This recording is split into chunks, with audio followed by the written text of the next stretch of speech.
Anthony Fantano here, the internet's busiest music nerd. What you doing? Sorry, this is a bit different of a format here, obviously, for this video, but I am out of the country right now, so when I come back, we will be back in the room and everything like that. This week, uploads are really going to be pretty scant. I'm still out of the country, like I said, but once I get back, I'm coming back with a vengeance. Of course, I'm doing the Tribe Called Quest review, getting all those other reviews done that I've been meaning to do. Have a whole ton of Twitter videos that I want to drop too, so, you know, regularly scheduled programming once I am back in the country.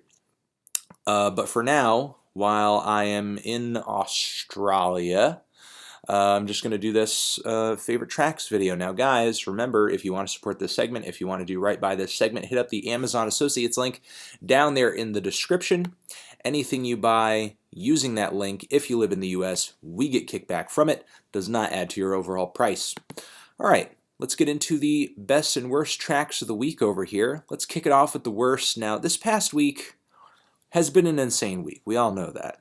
But thankfully, the music world really went easy on us and really only gave me one song, one group that I could sort of classify as being terrible. And that is really kind of this new music video and single from the band Okilly Dokilly, the song White Wine Spritzer. Now this is a Ned Flanders themed metal band that's actually painfully generic, and the music is not even slightly interesting. I can't even pretend to be interested in this band, honestly. Like, the Ned Flanders dress-up thing is kind of funny, but once you actually see the band's very lackluster sense of humor in action, the joke gets pretty stale pretty quick, sadly. So much potential, and it's just all kind of gone right into the garbage. This kind of reminds me of a lot of those really bad gimmicky hardcore and metalcore bands that came out in the 2000s. Like, there were bands that were like, we're a pirate core band and we make hardcore songs about pirates. Or, you know, we're a shark core band and we write hardcore songs about sharks. Pretty much the same thing, just Ned Flanders this time, I guess.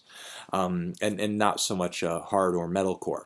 But yeah, that really is to me the worst track of the week, and really the only song that I really did not like listening to this week.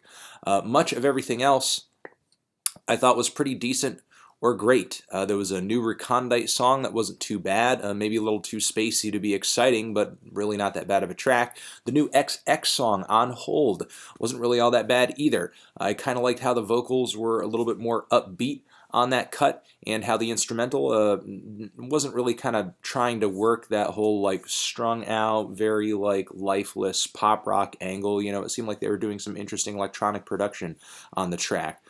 You know, maybe Jamie XX is responsible for that, not sure. But the cool vocal samples in the instrumental there, I thought made the XX a little more interesting, a little more engaging than they typically are. We have Modern Baseball with a song that maybe might be in vain at this point, but it's actually one of the better tracks that had been launched out of that 40 songs over 30 days, the anti-Trump songs. I thought their track was actually pretty well written, and had some great lyrical hooks, and you know, good lead vocal melody as well. It was a decent track, you know.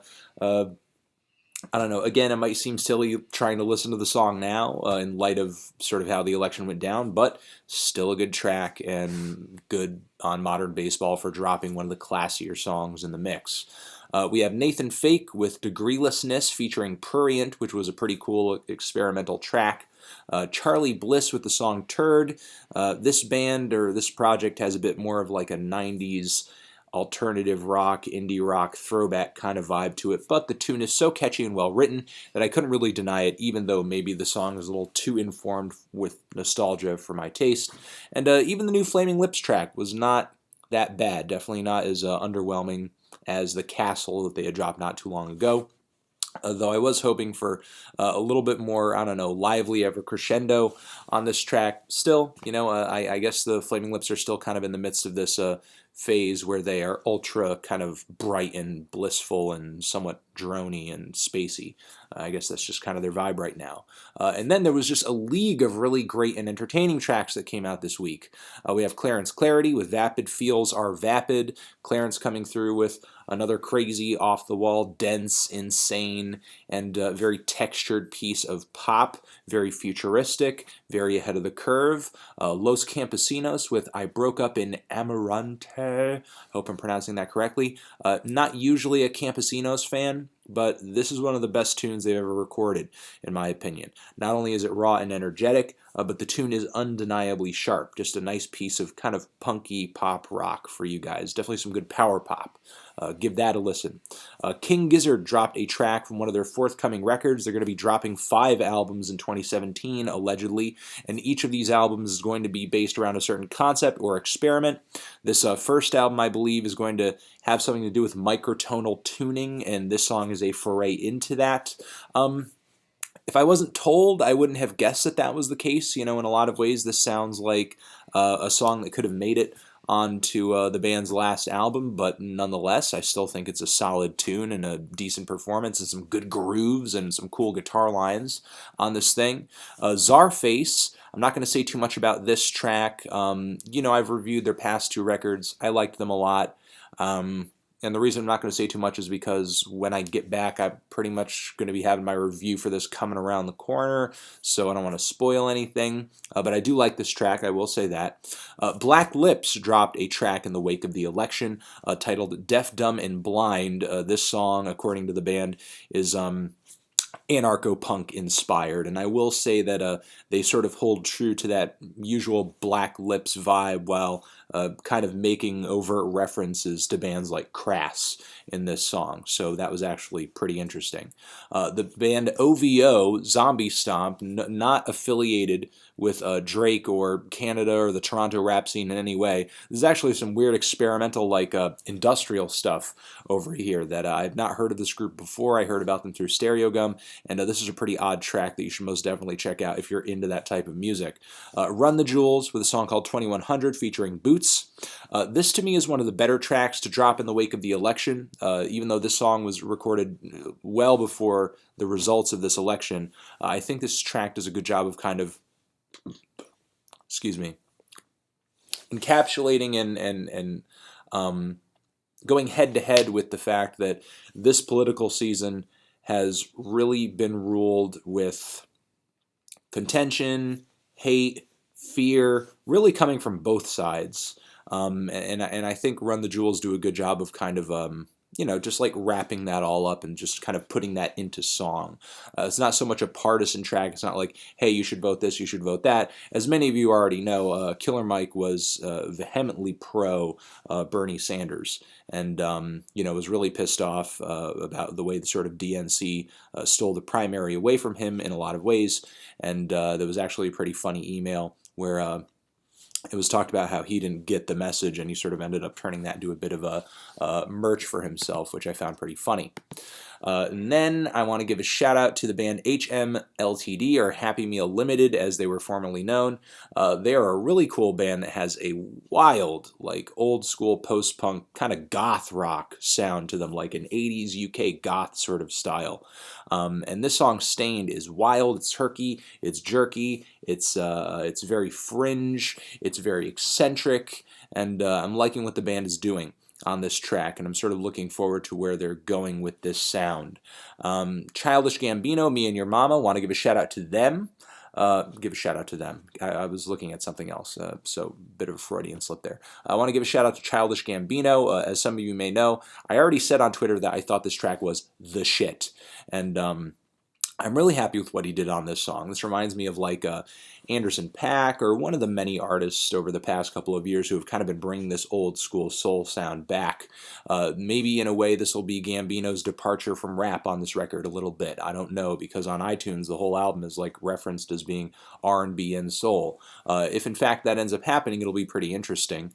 I don't know. I'm just, I guess, looking forward to seeing how this whole Gambino record plays out. I think it's an exciting song, you know, the background vocals, the buzzing bass or guitar, whatever it is, and Donald Glover's singing voice on this thing are all really intense, heavy, really rough, and really raw. You know, there are a lot of great things going for this track. It's not like an amazing single, but it is the first track on the record, and I think it does. I mean, I think it really makes the album's work cut out for itself because it's such a huge, amazing presentation of emotion and music that really kind of has my mouth watering because I'm like, damn, what's going to happen next? What's going to happen after this shit?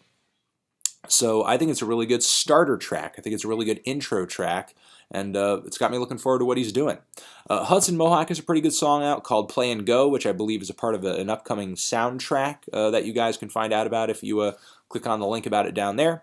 And I want to give a shout out to Nails and Full of Hell because they have a new split out that you guys should listen to if you're a fan of either band or just kind of more of an extreme music head. And I also want to give a shout out to Marilyn Manson, who has a new song and music video on the way, which I believe is Donald Trump inspired or anti-Donald Trump, whatever you want to say. The song Say 10, there's a preview out for it right now. The full music video, the full song is not out right now, but what he has pasted so far on the internet from it seems pretty interesting. And that's going to be it, guys. Again, all of that stuff I talked about, want to make sure I didn't miss anything. Yep. All that stuff that I talked about is down there in the description. And that has been this track roundup for this week, guys. Okay? You're the best. Again, if you want to support this segment, hit up that Amazon Associates link down there in the description.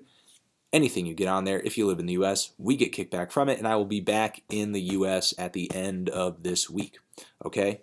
So, you know, not too many uploads, if any, you know, for the next week or so, but once I come back, it's with a vengeance, tons of videos, tons of reviews, and then right around the corner, it's freaking list week. So I got a lot of work cut out for myself once I get back, so I'm ready.